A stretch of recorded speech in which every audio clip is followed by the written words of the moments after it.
বাইকের পুরো রিভিউ দেবো, যেটা মানে ইন্ডিয়ার মধ্যে অনেক ফেমাস। সিটগুলো দেখছি বেশ ভালো, মানে পুরো বসে আরাম পাবে। আর এটা সরালে পুরো দেশি লুকটা পুরো আর থাকবে না। যেখানে একটা স্টিকার লাগিয়েছে ওয়ান কিং এর মধ্যে, যেমন দেখছো পুরো লায়নের একটা পিকচার আছে।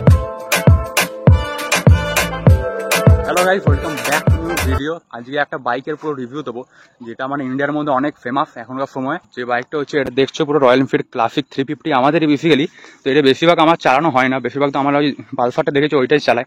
তো আজকে এই রয়্যাল এনফিল্ড ক্লাসিক 350 এটা পুরো একটা ফুল রিভিউ দেবো। আর এই বাইকটা গাইস কেনা হয়েছে 2017, 2017 মডেল, পুরো রিয়েল ক্লাসিক যেটা।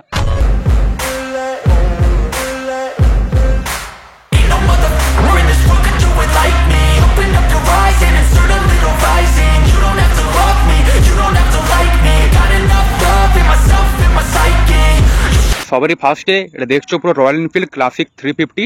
এটা হচ্ছে 2017 মডেল, ওই জন্য পুরো ক্লাসিক লুকটা এখানে তোমরা দেখতে পাবে। এখনকার যে নিউ মডেলটা ওটা পুরো ক্লাসিক ভাইবটাই মানে থাকবে না, মানে কেমন একটা আলাদা টাইপের বলতে গেলে।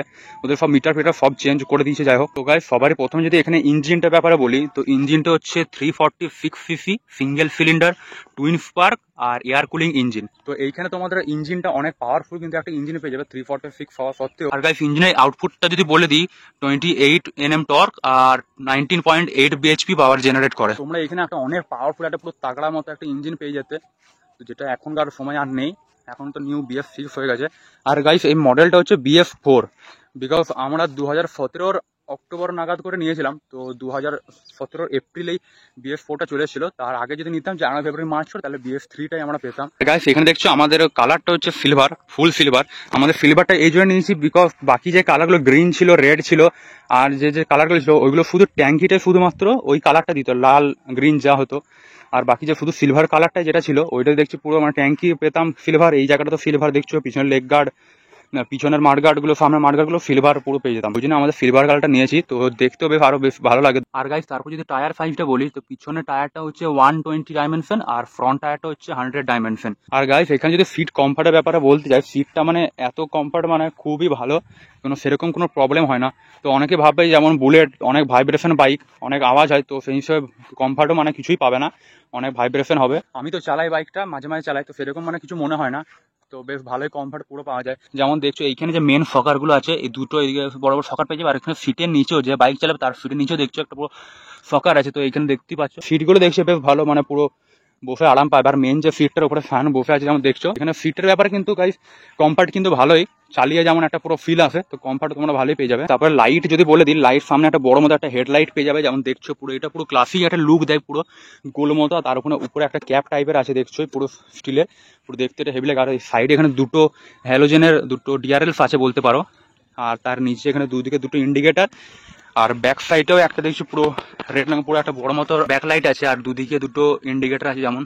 আর তাছাড়া আর কিছু আপাতত নেই। তো গাইস তারপরে যেটা একটা দেখাচ্ছি, যেটা হচ্ছে মিটার কনসোলটা। তো মিটার কনসোলে এখানে দেখছোই রয়্যাল এনফিল্ডের এখানে একটা পুরো লোগো পেয়ে যাবে দেখতে, রেড রঙের হেভি। তারপরে এখানে মিটার তো টপ স্পিড 160 লেখা আছে। আর মিটারটাতে গাইস 118 থেকে 20 ধরে রাখো। আমরা যখন নতুন কিনেছিলাম বাইকটা, তখন মানে গ্রামের বাড়ি যেতাম, তো তখন 118, 15 অমনি কিছু উঠতো, 120-র মধ্যে বলতে গেলে, তার বেশি উঠে না বাইকটা। তো এইটা হচ্ছে একটা খাসিয়াত। আর গাইস যে বাইকটা তো মানে ভারী ইঞ্জিন, 350cc ইঞ্জিন। তো এর তোমার যখন 40 থেকে 50 কিলোমিটার পুরো রানিং চালানো হয়ে যাবে, তারপরে ইঞ্জিনটা পুরো একটা হিট আপ হয়ে যাবে। তারপরে যে একটা পাওয়ার দেবে পুরো একটা যে বাইকের মধ্যে, ওটা মানে একটু আলাদাই, পুরো একটা আলাদাই বলতে গেলে। কি হবে বল, কি হবে আমি জানি না, পুরো একদম যাবো 500-তে চলবে বাইকটা পুরো। তারপর যে পাওয়ারটা আসে না হেভি, পুরো মানে একদম আলাদাই। যাদের আছে সেই সময় মডেলেরটা, তো তারা বুঝতে পারবে। আর তাছাড়া এইখানে দেখছো এখানে ব্যাটারি দিয়ে আছে, ব্যাটারিটা অ্যাম্পিয়ার প্লাস মাইনাসের। তারপরে এখানে কিলোমিটার আছে। আর এখানে তাছাড়া আর কিছু না, এখানে একটা নিউট্রাল মিটারটা আছে এইখানটাতে। আর এদিকে ডান দিক বাম দিক ইন্ডিকেটারের সাইন। আর এখানে যে লাইট জ্বলা বাইকের লাইটের সাইনটা আছে। আর এমনি বাইকটা আমাদের দেখছো টোটাল 45,843 কি 44 কিলোমিটার টোটাল চালানো হয়েছে আমাদের। তো সেই হিসাবে বুঝতে হচ্ছে 2017-তে কিনেছি, সেই হিসাবে অনেকটা চালানো হয়েছে। 2024 এখন চলছে, 7 বছর বুঝতে পারছিস। শান তখন তুই কত বছরে ছিলিস? 5 বছরে 4। একটা আঙুল কি হয়েছে, হ্যান্ডিক্যাপ হয়ে গেছে নাকি? ভেঙে গেছে আঙুলটা, ভেঙে গেছে কি করে? ক্যাচ করতে গিয়ে বিরাট কোহলি ব্যাটিং করছিল, ক্যাচ করতে গেছি, বাস পুরো সিস্টেম হয়ে গেছে ফাইনাল সাথে আজকে। যেমন বলে দিলাম মিটার কন্ট্রোলটা দেখালাম, আর এইখানে হ্যান্ডেলের মধ্যে এইখানে দেখছো এদিকে একটা অন অফের সুইচ আছে, এটা তো আমরা পরে লাগিয়েছিলাম। আর গাইস হ্যাঁ, যখন আমরা এই বাইকটা কিনেছিলাম তখন মানে বাইক অন করলে মানে হ্যালোজনটা মানে ফুল জ্বলতো, মানে বাইক অন করলে বাইকের হ্যালোজনটা পুরো জ্বলতো। তো সেই সময় এটাকে কাটিয়ে শুধু এইটা মানে সুইচ লাগিয়েছিলাম, মানে যখন দরকার হবে তখনই জ্বালাবো, তখন অফ করে দেবো। আর এইদিকে তো হাই বিম লো বিমের আছে, এইদিকেও মানে সেই কি বলে যেটা পাফ লাইট বলতে গেলে পাফ লাইটের সুইচটা আছে। এখানে হচ্ছে হর্ন, আর কিছু তাছাড়া আপাতত নেই। এখানে তো স্টার্টিং এর সুইচ স্টার্ট। আর গাইস বাইকের মধ্যে যদি কিছু মডিফিকেশনে বলি, মডিফিকেশন তো আপাতত আমাদের কিছু করার নেই, তো তার মধ্যে কয়েকটা আছে ছোটখাটো। তো মডিফিকেশনের মধ্যে এখানে একটা স্টিকার লাগিয়েছি ওয়ান কিং এর মধ্যে, যেমন দেখছো পুরো লায়নের একটা পিকচার আছে। আর তারপরে লেফট সাইডে আর একটা আছে যেটা পুরো রয়্যাল এনফিল্ডে লেখা আছে, পুরো একটা ঘোড়ার মতো বা সিংহ আছে সরি। তাছাড়া এইখানে গাইস যে এইখানে ইন্ডিকেটারের যে কভার হয়, কভারগুলো লাগিয়েছিলাম যাতে এখানে কিছু ফুটে মুটে না যায় রাস্তাতে, যারা কেউ বাচ্চা ছেলে ফেলে গেলে টানাটানি করলে ভাঙলে তো এইটা ভেঙে যাবে, এই কভারটা যেন ফুটে মুটে না যায় কোথাও, ওই জন্য এইটা একটা কভার লাগানো আছে। এদিকে লাগানো আছে মেন যে হেডলাইটের উপরে কভার যেটা হয় ওইটা আপাতত লাগাইনি, এখানে এমন দেখতে মানে নাহলে ফোটা চলে যাবে। হেডলাইটের উপর কভার লাগাতে এই উপরে যে মেন ক্যাপটা এটা পুরো সরাতে হবে, আর এটা সরালে পুরো মানে দেশি যে লুকটা বলে নাকি তখন দেশি লুকটা পুরো আর থাকবে না, যে দেখতে পুরো ক্লাসিক লুকটাই পুরো চলে যাবে। দম আছে তো এটা কি হয়েছে রে, পুরো ফাটাবো তো ছুড়ে ফেল দেবো বসুন্ধরা ড্যামে গিয়ে। আর পিছনের মধ্যে বলতে গেলে ব্যাক লাইটের এখানে একটা কভার আছে, আর ইন্ডিকেটারও ছিল এইগুলো কভার, তো ইন্ডিকেটারগুলো একবার করে মানে এক্সচেঞ্জ হয়ে গেছে, তো ওই জন্য আর তারপরে কভার লাগানো নেই। আর তারপরে মেন যে একটা চেঞ্জ হয়েছে বাইকের মধ্যে দেখতে পাচ্ছ, এটা সাইলেন্সারটা স্টক সাইলেন্সার তো নয়, স্টক সাইলেন্সারটা আলাদা একটু মানে ছিল, এটা এমনি মোটা ছিল আর এদিকে একটু পাইপের মতো ছিল, পাইপের মতো। তো সাইলেন্সারটা তো বেসিক্যালি 2-3 বছর মতো হচ্ছে, 3 বছর তো হবেই। এই সাইলেন্সারের স্টিকার যেগুলো দেখলাম এগুলো একদিনে লাগিয়েছিলাম, আর বাইকে কেনার সময় নতুন শুধু এই ইন্ডিকেটরের কভারগুলো লাগিয়েছিলাম বাস। গাড়িটা কত দাম আছে? বাইকটা দাম তোর কত মনে হয় আন্দাজে বল? 1 কোটি। তা মাত্র 1 কোটির স্প্লেন্ডার, তোর বাবার গাড়িটাই মানে স্প্লেন্ডারের দাম।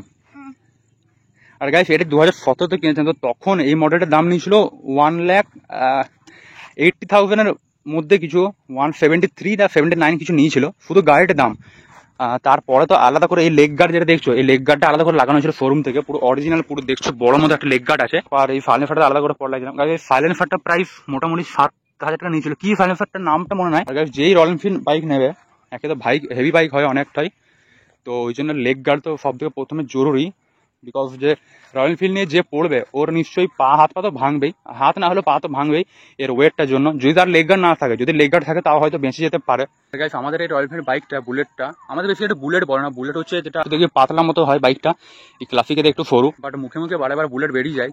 তো যাই হোক, তো এই বাইকটা মানে অনেক ভালোই মেনটেনেন্সে আমাদের রাখা হয়, তো ওই জন্য এতটা মানে সুন্দর একটু দেখতে লাগছে, দেখতে পাচ্ছ গাইস। আমাদের মানে বাইকটা মানে যখন স্টার্ট করি, মানে দিনের ফার্স্ট স্টার্ট যখন করি তখন মানে কিক দিয়েই করি, কিক দিয়ে আছে যেমন, তো সেলফ দিয়ে করি না, বিকজ একে তো 350 সিসির বড় ভারী ইঞ্জিন, তো কিক দিয়ে স্টার্ট না করাটাই উচিত। যখন ফার্স্ট স্টার্ট করবে দিনে তখন এটা কিক দিয়ে করলে তারপরে 20-30 সেকেন্ড মতো রেখে দিই, ইঞ্জিনটা হালকা একটু হিট হয়, তারপর আবার চালাই। বাইকেরও যদি কোনো প্রবলেম বলতে গেলে মানে মেজর যে প্রবলেম হয় ওইগুলো আপাতত কোনো ফেস করিনি। চলো তোমাদেরকে একবার এবার এক্সবস্টের সাউন্ডটা শোনায় আর হর্নের সাউন্ডটা শোনাই, তারপরে তোমাদেরকে একটা পুরো মোটো ব্লগ মানে রাইড এক্সপিরিয়েন্স একবার করে দেখাবো এখন কেমন কি লাগছে। তোমাদের ফার্স্ট একবার হর্নটা শুনিয়ে দিই, এখানে দেখলে পুরো হর্নের সাউন্ডটা পুরো বেশ মানে 4 চাকার মতনই বলতে গেলে। এখানে যে কিকটা আছে এটা একটু জোরে পরে মেরে নিচে একটু ধরে থাকতে হয়, নাহলে বলা বড় জোরে ঝটকা মারে। তো গাইস এখানে ফার্স্টে নর্মাল সাউন্ডটা শোনো বাইকের কেমন লাগছে, এখানে কতটা লাগছে তোমরা বলবে।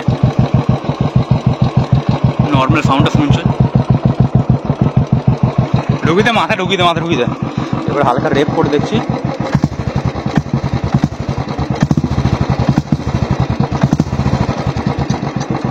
এবার কভার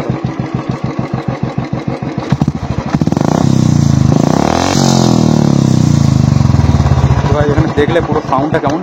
তো গাইস এখানে বাইকে তো ফুল ডিটেলস পুরো দেওয়া হয়ে গেল, আর বাইকের লাস্টে সাইলেন্সারের সাউন্ডটা শোনাম। এটা তো বেসিক্যালি স্টক নয় যেমন ফার্স্টে বললাম, তো এটার সাউন্ডটা কেমন লাগলো একটু বলবে। আমরা বেসিক্যালি পাতলা সাউন্ড লাগে, এটা মোটা সাউন্ড লাগে যাতে শুনতে ভালো লাগে। চলো তাহলে এবার রয়্যাল এনফিল্ডের পুরো একদম রাইড এক্সপিরিয়েন্সটা তোমাদের সাথে দেখাই।